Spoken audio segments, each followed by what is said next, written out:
Добрый день, уважаемые абитуриенты! Мы приветствуем вас в стенах Башкирского государственного педагогического университета имени Акмуллы. Меня зовут Ильдар Нариманович, фамилия моя Баишев, я являюсь доцентом кафедры отечественной истории. В настоящий момент я, кроме того, также занимаю должность председателя предметной комиссии по истории, и таким образом предлагаю вам видеоконсультацию по нашей дисциплине, по дисциплине история. Значит, я хочу сказать о том, что вы подали документы на специальность история, вот, и, соответственно, я считаю, что вы сделали правильный выбор. У нас достаточно интересное направление существует по нашей специальности. Вот. По сути, историк – это универсальный гуманитарий. Об этом мы всегда говорим нашим абитуриентам, нашим студентам. И наши выпускники довольно успешно работают в системе народного образования, преподают в школах, средь специальных, высших учебных заведениях, работают в системе муниципального, государственного управления, силовых структурах, науки и других учреждениях. Вот, поэтому я думаю, что вы сделали правильный выбор, осознанный, и, соответственно, готовитесь получить полноценное такое вот фундаментальное гуманитарное образование. Так, и вот мы таким вот в рамках видеоконсультации постараемся вам объяснить требования к экзамену, поскольку, как вы понимаете, в этом году экзамен будет в такой непривычной форме, в онлайн-формате. Соответственно, вам необходимо знать процедурные требования. Вот, и, собственно говоря, мы расскажем о том, на что следует обратить особое внимание, какие разделы истории следует повторить, по каким учебникам, пособиям надо заниматься, готовиться. Вот. И кроме того, также мы еще с вами отдельно рассмотрим некоторые конкретные задания, что вы могли почувствовать, посмотреть, какой степени сложности будет предмет, вот, каковы ваши возможности, вот, и на что следует обратить особое внимание. Итак, начнем с вами с процедуры экзамена по предмету история. Итак, экзамен по истории будет проводиться 20 июля. Обращаю ваше внимание на то, что экзамен будет начинаться с 9:00 до 15:00. В этот промежуток времени необходимо войти в систему. Самое позднее время входа в систему – это 14:00. Всего на экзамен дается ровно час, то есть 60 минут. Соответственно, всего в задании 30 вопросов. В каждом варианте задания, значит, общеобразовательный предмет история, всего 30 вопросов. Вот, конечно же, сразу же хочу вам порекомендовать как можно раньше войти в систему, потому что, вы понимаете, если вы зайдете уже поздно, если столкнетесь с какими-то техническими сложностями, то можете просто не успеть выполнить задание. Второй попытки, к сожалению, у вас уже не будет. Единственный момент, который тоже надо учитывать, если вы не сможете по какой-то причине присутствовать на экзамене, если причина будет уважительная, допустим, болезнь, подтвержденная справкой, то будет еще и день резервный в начале августа, когда можно будет сдать предмет. Но, конечно, вы понимаете, что необходимо сделать как можно быстрее, вот, сделать это, в общем-то, хорошо. Вот, поэтому с 20 июля вы должны как можно раньше войти в систему и начинать отвечать на вопросы. Так, повторяю, обращаю внимание на то, что пересдачи не предусмотрены.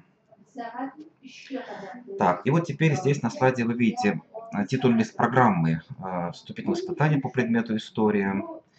Эта программа утверждена на заседании ученого совета БГБО. Здесь видите дату, подпись ректора. И таким образом мы вам рекомендуем ознакомиться с программой полностью, все варианты программы на нашем официальном сайте. Вот. И таким образом мы сейчас с вами вместе рассмотрим основные разделы истории, вот, по каким разделам будут строиться вопросы, задания вступительного испытания, на что нужно будет обратить особое внимание, вот, на какие разделы истории, даты, события, факты нужно будет обратить особое внимание. Вот об этом мы сейчас с вами вместе более подробно и пристально поговорим.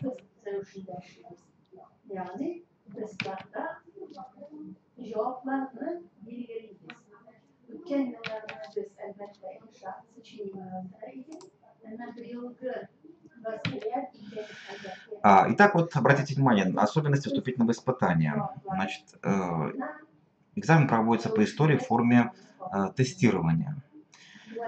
Мы оцениваем ваши ответы по 100-бальной шкале. По 100-бальной шкале, которая вам уже наверняка многим из вас привычна. Тем, особенно кто сдавал ЕГЭ вот, или ОГЭ. Вот. И кроме того, также, как я уже говорил, время испытания всего 60 минут. То есть поэтому вы должны будете уложиться в это время. Дополнительного времени вам давать никто не будет. Поэтому я вам рекомендую сразу же вооружиться черновиками. Времени будет достаточно, поэтому вы сразу с самого начала, если даже вы считаете, что вопрос для вас легкий, не спешите делать ответ, поскольку все-таки вы, как мы уже говорили ранее, не сможете исправить, значит, если допустите ошибку, исправления уже здесь исправления не будет. Поэтому внимательно прочитайте задание. Вначале выполните ответы на черновиках, и когда уже будете полностью уверены в том, что ответы у вас правильные, тогда уже можно будет аккуратно, внимательно все это разместить в системе. Поэтому еще раз очень внимательно обратите внимание на то, чтобы не допустить технической ошибки. Вот, у вас не должно быть спешки, не должно быть какого-то волнения. И всего заданий в тесте будет 30. В каждом варианте будет 30 вопросов. Так, теперь вот мы к этим вопросам еще вернемся. Конкретные вопросы, примерные задания мы с вами рассмотрим вместе по разным разделам истории. Теперь мне бы хотелось остановиться на тех разделах нашего предмета, которые вы должны будете разобрать, еще раз повторить внимательно, вот, к нашему экзамену по предмету история. Всего таким образом мы выделили 7 разделов. Вот, 7 разделов истории, которые охватывают историю России с древности до нашего времени. Вот, хочу обратить особое внимание на то, что здесь нет заданий по всеобщей истории, то есть полностью все предметы, вернее все разделы и все задания, вопросы посвящены именно событиям нашей отечественной истории. Этот момент важный. Вот, но, кроме того, вы понимаете, что есть разделы, которые охватывают такие, допустим, сюжеты истории, как военная история, дипломатическая история, международные отношения, где вот требуется также знать некоторые события из всемирной истории.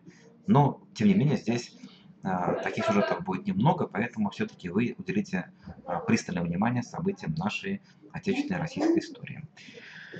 Итак, еще раз, 7 разделов, которые охватывают историю с древности до наших дней. Значит, первый раздел называется «История Отечества», вы видите на слайде, с древности до конца 15 века. Такой довольно большой хронологический период времени. Вот, здесь вы тоже видите вот те подпункты, параграфы, по которым, значит, тоже у нас будут вопросы. Итак, первый параграф – это «Восточные славяне в древности, формирование древнерусского государства в IX-X веках». Здесь могут быть вопросы, которые касаются жизни восточных славян. Значит, как вы знаете, что это могут быть вопросы по терминологии. Славяне, вы знаете, что имели свои какие-то названия, самоназвания. Вопросы могут быть связаны с характером занятий славян, чем они занимались в древности, каковы у них были религиозные верования. Вот. И, конечно, особое внимание уделите вопросам формирования древнерусского государства. Прежде всего, это суть нормандской теории, призвание варягов, когда это было. Вот. Какие существуют дискуссионные вопросы, значит, тоже на это обратить внимание по поводу формирования государственности Древней Руси. Вот. Первые князья, вот, их личности, их деятельность, реформы. Вот, тоже на это обратить надо особое внимание. Следующий подпункт раздела древней истории – это Русь в конце X, первой половине XII веков. Ну, это вот период считается таким неким расцветом, особенно вот конец X XI века расцвет древнерусского государства, прежде всего правление таких князей, как Владимир I и Ярослав Мудрый. Вот. И главный раздел, и главный сюжет истории, которого необходимо знать по этому подпункту, это прежде всего, конечно, крещение Руси, вот, и принятие первого свода законов русской правды Ярославом Мудрым. Это вот необходимо знать в первую очередь. Далее, следующий подпункт называется «Русь в XII, первой половине XIV веков». Он, как вы понимаете, охватывает период феодальной раздробленности. Феодальная раздробленность на Руси. Период сам по себе сложен для восприятия. Почему? Потому что, как понимаете, происходит распад государства, отсутствует единая власть, много было князей, много было княжеств. Соответственно, поэтому при подготовке к этому разделу необходимо знать очень много имен государственных деятелей, время их правления. Вот. Кроме того, также в этот период были очень важные крупные события глобального масштаба, которые касаются военной истории. В частности, вы знаете, что в это время была борьба с нашествием монголов, нашествие немецких, шведских рыцарей, такие события, как Невская битва, Ледовое побоище. Вот, как правило, очень много вопросов, тестов посвящено как раз в том числе и этим событиям. Надо тоже обратить особое внимание. И, наконец, последний такой подпункт, раздел древней истории, это Московское государство во второй половине XIV-XV веках. Это период, который охватывает уже процесс складывания российского централизованного государства. Период тоже очень важный в нашей истории. Здесь необходимо вам знать уже правителей Московской Руси, которые находились у власти в этот период.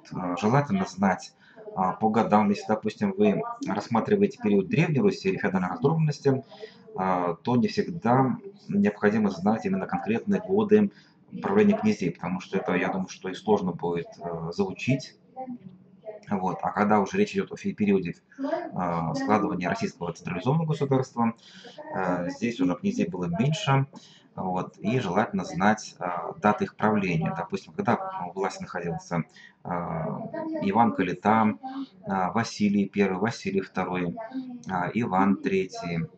Вот таким образом необходимо знать периоды их правления, хотя бы, по крайней мере, кто за кем правил, в какую эпоху правили.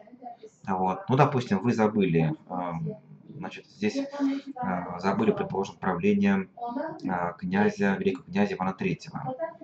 Вот.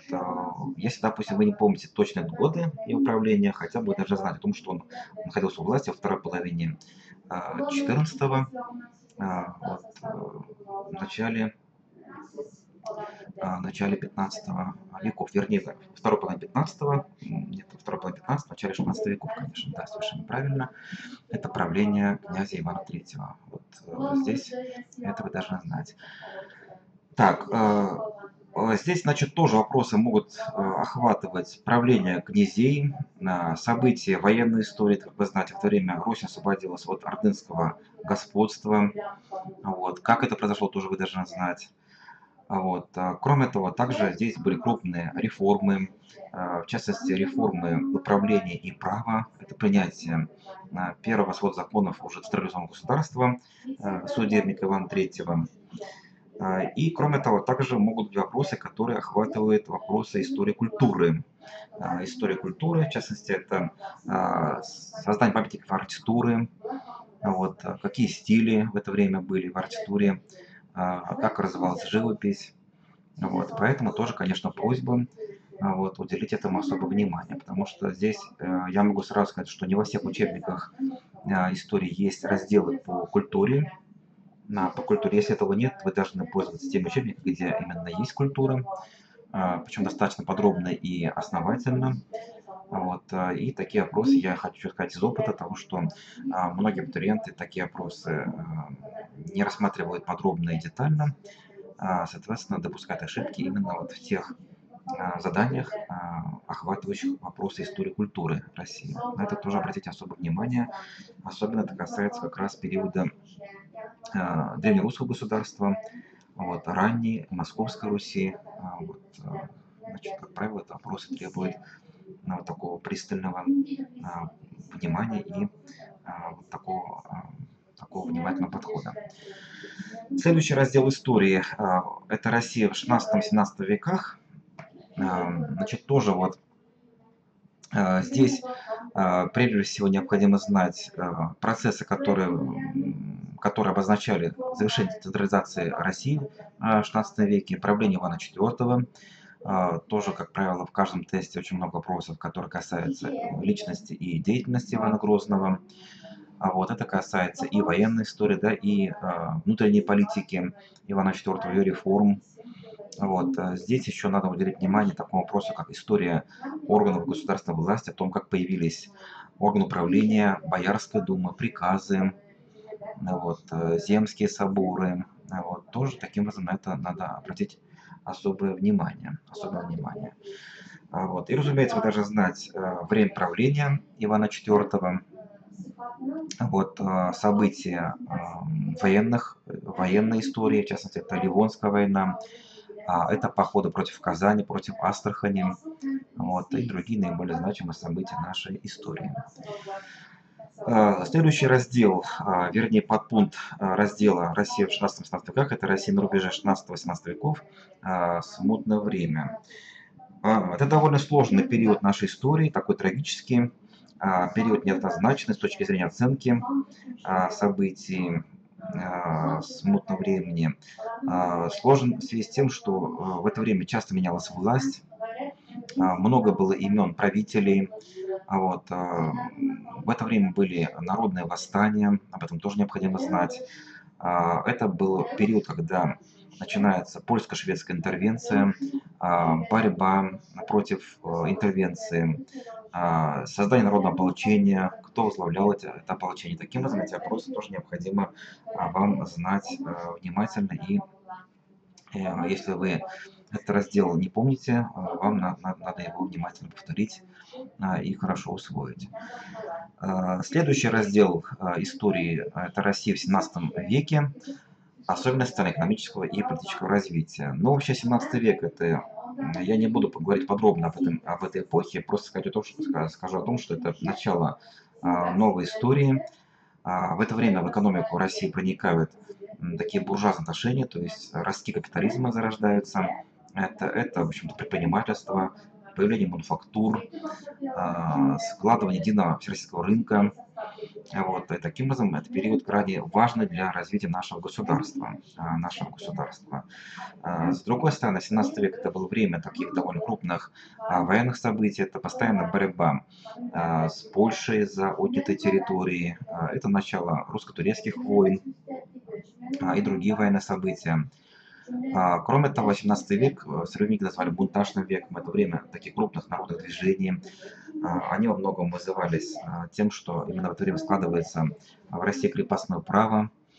Вот. И таким образом тоже на это обратите внимание.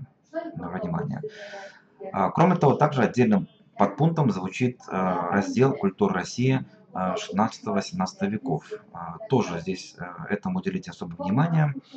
Прежде всего, развитие архитектуры, живописи, вот, грамотность, письменность, начало книгопечатания. Вот этим вопросам надо уделить особое внимание. Как появились школы, какие были типы учебных заведений в России. Вот, значит, тоже об этом вы должны хорошо знать.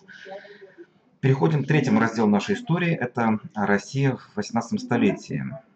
Вот. Здесь тоже, конечно, 18 век в истории нашей страны крайне насыщенный и сложный, неоднозначный. Вот. Ну, очень много вопросов могут быть по периоду реформ Петра I. Это целая эпоха, вы знаете, да, конец, по сути, охватывает конец 17-го, первую четверть 18 веков. Вот. И, конечно, эпоха Петра I связана, вы знаете, с масштабными реформами, которые необходимо знать, указом Петра I, вот, событиями Северной войны. Поэтому тоже вам необходимо повторить эти разделы. Наиболее важные сражения Северной войны, итоги этих сражений, полководцев, вот, подвижников Петра I необходимо знать.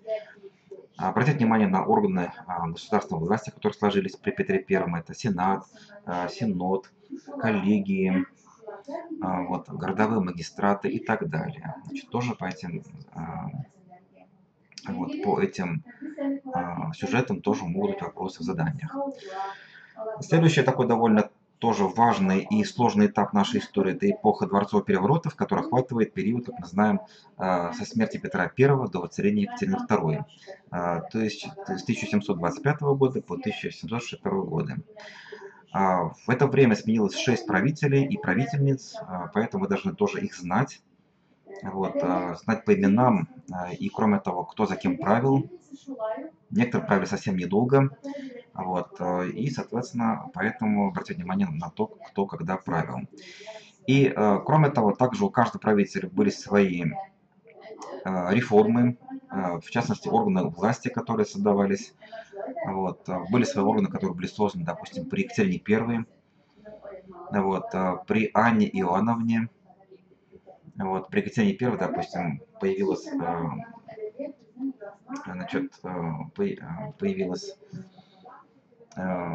появились новые структуры власти, которые существовали долгое время еще. При этом старые тоже существовали. Вот. Также были свои органы власти при Елизавете Петровне. Тоже постарайтесь эти сюжеты еще раз посмотреть, вот, еще раз повторить внимательно. Вот, на это тоже обратить внимание. Так, и третий подпункт раздела России в 18 столетии звучит особенности социально-экономического, внутриполитического и культурного развития России во второй половине 18 века. Внешняя политика. Довольно большой раздел. Вот, он прежде всего охватывает эпоху правления Екатерины II, вот, которая охватывает большую часть второй половины 18 столетия. Вот. Если говорить о особенностях социально-экономического развития страны, прежде всего это развитие экономики, транспорта, торговли, внутренней и внешней в это время. Внутриполитическое развитие связано с реформами, в частности, деятельностью уложенной комиссии, реформ права, управленческие реформы, церковные реформы. Вот, тоже этому уделите внимание. Вот. И, конечно же, культурный рост страны наблюдался в это время. Вот. В это время, вы знаете, появляются новые стили, жанры в развитии художественной культуры, в частности, да. Также культурная жизнь охватывает и систему народного образования и науки, научные мысли, поэтому вы должны знать о том, какие появились учебные заведения в это время, какие работали ученые, должны знать вот деятельность Ломоносова Михаила Васильевича, вот, должны знать имена наиболее известных архитекторов, художников, скульпторов, театральных деятелей второй половины 18 века. Достижения, стили, направления, вот, тоже, если вы чувствуете, что этот раздел у вас вызывает затруднения, обратите особое внимание на эти сюжеты. Ну и внешняя политика, это русско-турецкие войны, вы знаете, это участие раздела Речь Посполитой и другие события вы должны также хорошо знать.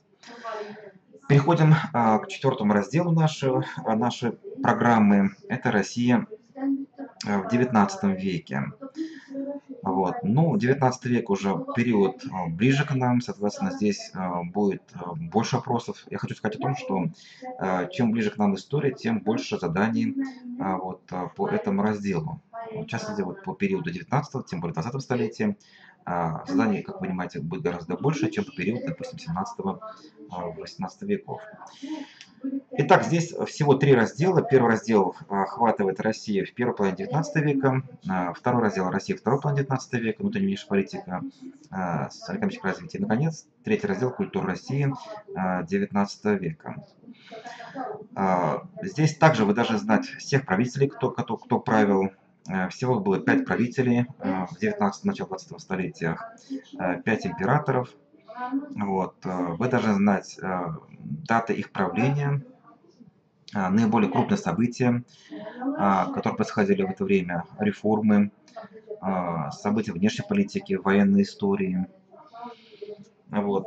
И также, если говорить о особенностях социально-экономического развития, прежде всего это развитие промышленности, транспорта, это развитие, вернее, это процесс промышленного переворота. Вы должны понимать, в чем суть промышленного переворота, как он происходит, каковы особенности его в России, в отличие от других стран, в частности Западной Европы. Вот. Когда появилась в России железнодорожное сообщение, как развивалась внутренняя и внешняя торговля. Вот тоже эти вопросы вы должны хорошо усвоить. И, конечно же, культура России XIX века. Вот, тоже вы должны хорошо ее представлять. Вот, я уже говорил о том, что культура охватывает вопросы, прежде всего, народного образования, науки грамотности, значит, литературы и искусства. Вот, поэтому наиболее яркие достижения, включая имена деятелей культуры, вот, стили, направления, вы должны хорошо знать. Теперь переходим к пятому разделу, который называется «Россия на рубеже 19-20 веков». Вот. Ну, здесь это период тоже такой достаточно сложный, много переломный в истории нашей страны. Вот, очень насыщенный, очень такими важными глобальными событиями. Первый подраздел, видите, называется «Особенности социально-экономического развития России в начале 20 века», Первая Российская революция и Столыпинская аграрная реформа. Таким образом, события, которые охватывают самое начало 20-го столетия. Так, и вот, говоря о Столыпинской реформе, мы должны знать личность Столыпина, кем он был, каковы были его цели реформ аграрной сферы, как реформа проводилась, что было достигнуто, вот, какие уроки можно извлечь, да, в чем были положительные итоги, в чем, может быть, была незавершенность. Это касается, кстати, любой реформы. Да, вы понимаете, что реформ в этот период в России было очень много, вот, значимых реформ, да, менее значимых реформ, поэтому должны знать особенности реформ в России, чем они вызывались, вот, как они проводились, вот, что было сделано, вот, какие цели были достигнуты и, в общем-то, что не было сделано. Следующий раздел «Внешняя политика России», прежде всего, это русско-японская война, участие России в Первой мировой войне. Но здесь хочу сказать сразу о том, что, конечно, события Великой Отечественной войны, они все-таки более-менее знакомы. Я думаю, что вы должны знать об этих событиях. Вот. И на этом фоне, конечно, многие очень слабо представляют себе то, как происходила русско-японская война, или, скажем, такая малоизвестная война, как Первая мировая война. Вот. Если вы эти разделы не помните, или, скажем, помните смутно, поэтому просьба тоже еще раз повторить, прежде всего, ход военных действий, хронологические рамки, наиболее крупные сражения, полководцев, плотоводцев вы должны знать. Вот. И, в частности, особенно очень важно внимание уделите тому, как закончились войны. Допустим, это касается любой войны, будь то русско-японская, Первая мировая война или Крымская война, или, скажем, русско-турецкие войны. Вы должны знать итоги этих войн, когда подписан был мирный договор, каковы итоги договора, что Россия приобрела, либо, наоборот, утратила в ходе этой войны. Вот на это обратите особое внимание, потому что, собственно, ход военных действий, конечно же, подробно раскрываться в тестах не будет. Какие-то отдельные военные операции, конечно, могут быть в вопросах, но особенное внимание, большое внимание уделите именно итогам войны, мирным договорам. Вот. И культура России начала 20 века также здесь начало 20 века охватывает период до 1917 года, то есть до революции 17 года, до февраля 17 года. Поэтому таким образом вот эти вот культурные процессы вы должны хорошо знать. Это так называемая культура Серебряного века. Следующий раздел, мы уже переходим к нашей современной истории. Наверное, такой наиболее обширный раздел нашей программы, это раздел 6, называется «Россия и СССР», «Россия и СССР в 1917-1991 годах. Здесь первый подраздел включает в себя события февральской-октябрьской революции 17 года, их итоги. Вы знаете, что не так давно были юбилеи этих событий, интерес к этим событиям возрос, поэтому вы должны знать не просто события, да, но и оценку этих событий. Оценку событий в современной историографии, науке. Вот, тоже вы должны хотя бы иметь такое вот наиболее общее представление об этом. Далее, конечно же, первые социально-экономические и политические преобразования большевиков вам необходимо знать. События гражданской войны, военного коммунизма, в чем суть военного коммунизма политики, каковы ее особенности, да, атрибуты этой политики.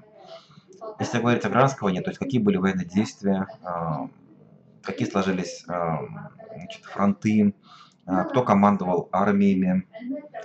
Вот, это и, конечно же, итоги вам необходимо хорошо знать. Следующий раздел — новая экономическая политика, образование СССР, внешняя политика в 20-е годы. Тоже, конечно, вы должны знать о том, как образовался Советский Союз, какие сюда вошли республики, вот, как сложились отношения нашей страны с зарубежными партнерами. Вот, крайне насыщенный период, разумеется, это СССР в 30-е годы. Прежде всего, это такие процессы, как индустриализация, коллективизация, культурная революция.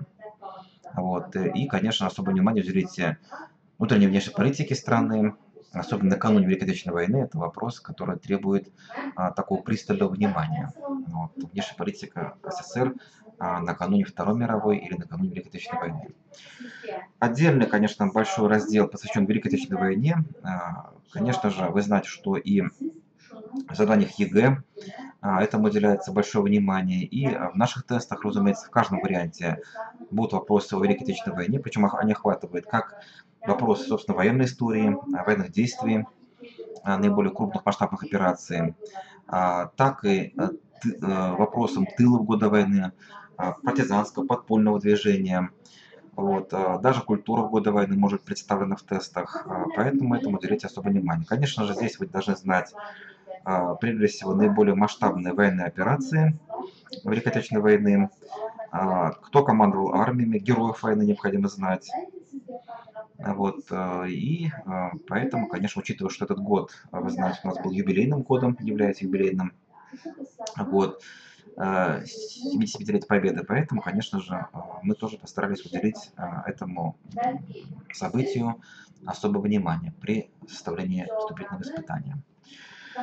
Вот. И, наконец, последние подпункты этого раздела — это СССР второй половине 40-х, начале 90-х годов. В общем-то, и последний вот подпункт этого раздела, 6-го раздела — феномен особенности советской культуры. Значит, тоже вот, если эти какие-то разделы у вас вызывают сложности, этому уделите особое внимание. Хочу сказать о том, что, конечно, здесь, я думаю, что невозможно знать события истории вот так вот одинаково хорошо все разделы истории. Какие-то разделы вы знаете, может быть, лучше, предположим, современную историю вы знаете лучше, чем древнюю историю или наоборот. Поэтому, конечно, вам рекомендация вот, уделять внимание тем разделам, которые для себя вы считаете наиболее сложными. То есть те разделы или периоды истории, которые для вас кажутся наиболее сложными и проблемными. Вот, а время остается, как вы знаете, очень мало. Вот так вот полноценно повторить всю историю, наверное, будет сложно. Вот, поэтому, конечно, этому надо уделить вам особое внимание. И, наконец, последний раздел. Вот, Россия на современном этапе. Россия на современном этапе.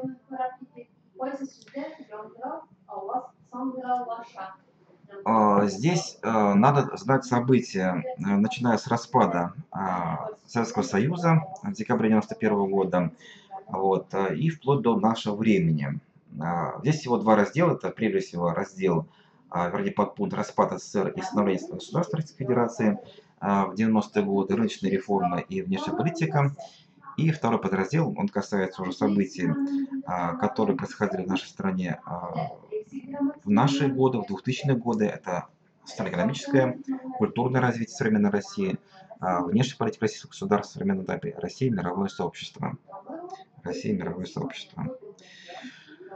Вот, значит, это кратко вот те разделы, которые вам необходимо повторить. Еще раз хочу сказать, что вот задания в тестах будут по всем этим разделам, которые мы с вами рассмотрели. Вот так вот, пусть кратко, пусть обзорно. Вот. И теперь мы перейдем непосредственно уже к тестам, заданиям, которые вам необходимо будет решить. Вот. Итак, еще раз хочу сказать о том, что всего в каждом варианте будет 30 вопросов. 30 вопросов. Тесты будут такого закрытого типа. Вы знаете, что есть закрытые, есть открытые тесты. Закрытого типа предполагает то, что даются вопросы, из которых вам необходимо будет выбрать правильный вариант. На каждый вопрос дается 4 варианта. из них только один правильный. Еще раз повторю о том, что не может быть такого, чтобы на вопрос может быть там 2 или 3 ответа правильных, или ни одного ответа правильных не может быть. Здесь на каждый вопрос только один правильный вариант. Один правильный вариант, который вы должны выбрать и таким образом определить, вот, написать. Итак, посмотрите, пожалуйста, на слайд. Вот какие вопросы могут быть примерно вопросы, значит, примерной степени сложности, с которыми предстоит встретиться. Первый вопрос, как вы понимаете, охватывает период древней истории. Какое священное событие произошло в 882 году? Итак, 4 варианта. Призвание варягов, начало правления Рюрика, объединение Киева и Новгорода и начало крещения Руси. Вот. Ну, надо сказать о том, что в целом по хронологии вопросов будет не так много. Вот. Но здесь, если вы знаете, помните о том, что здесь правильный вариант это объединение Киева и Новгорода, потому что призвание варягов было 20 годами раньше, а крещение Руси происходило уже гораздо позже, в 908 году, соответственно. Поэтому здесь правильный вариант, соответственно, объединение Киева и Новгорода, то есть третий вариант. Далее посмотрите, пожалуйста, вопрос, который касается терминологии. Тоже обратите внимание, что очень много вопросов, может быть, не только по... Я уже говорю, потому что не так много вопросов будет по хронологии, по датам. Могут вопросы быть по терминам. Скажем, урочные лета – это вопрос, который касается формирования крепостного права, да, прежде всего, период 16-18 столетия. Итак, посмотрите, пожалуйста, урочные лета предполагали. Первый вариант – перепись крестьянского населения. Второй вариант – запрет крестьянам уходить от помещиков. Третье – установление срок сыска белых крестьян. И четвертое – право ухода крестьян на отхожие промыслы. Здесь правильный вариант – это вариант третий – установление сыска белых крестьян, срока сыска крестьян. Таким образом, запрет крестьян – это заповедные лета. Перепись крестьянского населения называют словом обычно ревизии. Ревизские сказки, помните, наверное, это такое понятие. Запрет крестьян уходить от помещиков обычно называют словом заповедные лета. Вот. Срок сыска – урочные лета. Вот. И право ухода крестьян от отхожие промыслы обычно называют словом отходничество. Вот, отходничество. Третий вопрос охватывает период 19 века. Понятие третье отделение, теория официальной народности, кодификация законов относится к царству императора. Следующий слайд. Смотрите, здесь варианты ответов. Александра I, Николая I, Александра II и Александра III. Еще раз вернемся к вопросу. Посмотрите, третье отделение, теория официальной народности, кодификация законов, это царство императора Николая I. Но третье отделение, это касается вопроса укрепления государственности, это, в общем-то, тайная полиция. Теория официальной народности была выработана Уваровым, министром народного просвещения. Это была официальная идеология самодержавия. И кодификация законов была реформа министра финансов Егора Канкрина, тоже в период царствования императора Николая I. Таким образом. Четвертый вопрос. Как назывался план гитлеровского нападения, вернее, командования по захвату Москвы? Значит, тоже обратите внимание, что такие вопросы довольно много может быть. Может быть, есть вопросы, которые касаются вот именно названия планов советского командования. Здесь в данном случае план гитлеровского командования. Уран, Барбаросса, Тайфун и Багратион. Но здесь правильный вариант. Вариант третий – это операция Тайфун, потому что операция Уран – это контрнаступление Красной Армии под Сталинградом. Барбаросса – это, в общем-то, общая стратегия нападения Германии на Советский Союз. И операция Багратион – это уже операция, которая охватывает конец войны. Это операция с командованием по освобождению территории Белоруссии. Ну, таким образом, правильный вариант здесь операция Тайфун. И еще один рассмотрим с вами один тест. К периоду оттепели, это уже период современной истории 20-го столетия. Периоду оттепели 53-64 годов относятся следующие события. Создание НАТО, испытание первого ядерного оружия, Второй вариант — освоение целины преобразования министерств в совнархозы. Третий — принятие Конституции Российского социализма. И четвертый вариант — ввод советских войск в Чехословакию и Олимпийские игры в Москве. Вот, дело в том, что у вас, уважаемые абитуриенты, времени будет достаточно, поэтому я вам рекомендую прорабатывать каждый вариант. Вот дело в том, что, посмотрите, пожалуйста, давайте мы вспомним, когда были события, каждое из этих событий, которые представлены вот в этом тесте. Итак, создание НАТО. НАТО — это, вы знаете, это блок, Североатлантический блок во главе с США, странами Западной Европы. Вот, и испытание первого ядерного оружия — это уже был, ну, скажем так, 49-й год, который не относится к оттепели. Это, в общем-то, первые послевоенные годы. Вот. И правильный вариант как раз это освоение целины и преобразование министерства нархоза. Освоение целины относится к началу 1954 года, в общем, как раз. Вот. И, соответственно, реформа правления совнархоза, ветеранного хозяйства, тоже это реформа Хрущева или периода оттепели. Далее, третий вариант — принятие Конституции Российского социализма. Это был, вы знаете, 1977 год, уже под руководством Брежнева. Вот советских войск в Чехословакию — это был 1967 год, Олимпийские игры в Москве, 1980 год, то есть период брежневского руководства. Таким образом, правильный вариант второй. Вот видите, что в целом задания они несложные.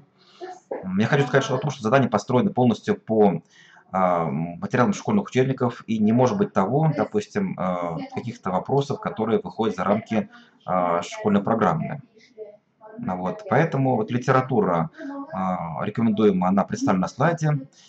Прежде всего, это школьные учебники, вот, возможно, те учебники, которым вы занимались в школе в старших классах. И обратите внимание на два момента. Момент первый: когда пользуются учебником, они должны быть новыми, хотя бы, ну, по крайней мере, не раньше там 14, 15, 16 года выпуска. Еще лучше, если будут современные учебники, скажем, 18, 19, может даже 20 года выпуска, потому что, как понимаете, новые учебники, новые подходы, вот, такое, скажем, более глубокое восприятие каких-то сложных проблем истории, да, таким образом, это новые оценки, вот, поэтому желательно пользоваться новыми учебниками. И второй момент, когда вы пользуетесь учебники, прежде всего то, что учебники должны быть рекомендован Министерством просвещения. Вот есть три категории учебников. Учебник, который рекомендован Министерством, который допущен Министерством просвещения, и вот, который не имеет грифа Министерства, то есть учебники альтернативные. Поэтому желательно пользоваться тем учебником, которые именно рекомендованы. Вот, открывайте первую страницу. Вот, если указано, что это учебник рекомендован Министерством просвещения, таким образом учебник соответствует стандартам, и им пользоваться можно. Есть некоторые пособия для вузов, вот есть пособие для поступающих, очень хорошее пособие, это «История России» с древнейшими до наших дней, под редакцией 4 авторов. Это Орлов, Георгиев, Георгиева, Севохина. Они, в общем, таким образом под цифры 3 указаны в списке основной литературы. Вот, еще раз повторю, авторов: Орлов, Георгиев, Георгиева, Севохина. Практически ежегодно учебник пересдается. Вот, в одном томе есть все разделы истории, включая культуру. Вот, поэтому уже давно, много лет, абитуриенты с успехом пользуются этим учебником. Вот, есть хороший учебник для вузов, это учебник Фортунатова «История», стандарт 3-го поколения для бакалавров. Есть электронная версия учебника Фортунатова, есть бумажная версия. Вот, ранний период истории есть очень хорошее издание академика Сахарова, причем у Сахарова есть учебник как для школ, так и для вузов. По 19 веку хороший учебник под редакцией Федорова. По 20 веку под редакцией Кириллова, Ходякова, Щагина. Вот, таким образом, вот здесь дальше также на слайде вот учебники представлены. Вот, обратите внимание, что есть учебники бумажные варианты, а есть учебники, которые представлены в электронном формате. Вот. Желательно, чтобы, еще раз повторю, чтобы учебники были новыми, рекомендованы Министерством образования. Вот, и желательно, чтобы вы пользовались разными пособиями, потому что может быть так, что вы каким-то одним учебником пользуетесь, а вот вопросы могут по другому учебнику. Вот. Также вы знаете, что когда составляют задание ЕГЭ, как правило, там составители не ориентируются на какой-то один конкретный учебник, на какую-то одну линейку учебников. Как правило, там несколько учебников, которые необходимо знать абитуриентам. Здесь также. Таким образом, список учебников вот также здесь вы видите. Итак, уважаемые абитуриенты, вот в целом, значит, мы с вами завершаем консультацию. Мы рассмотрели с вами процедуру экзамена. Еще раз хочу напомнить о том, что экзамен будет проводиться 20 июля с 9:00 до 15:00. Вы должны в это время войти в систему, и таким образом дается час времени, 60 минут, всего 30 опросов. История представлена, начиная с древности до наших дней. Вот. И, соответственно, еще раз напомню о том, что программа и с примерными вопросами есть на нашем сайте. Еще раз внимательно повторите, посмотрите эту программу. Вот. Если будут возникать вопросы, у вас будет ссылка на мою почту, электронную почту eldarbayev@list.ru. Вот. Я буду в пределах доступа и на ваши вопросы могу ответить. Вот таким образом, если какие-то вопросы возникли, пишите на мою почту.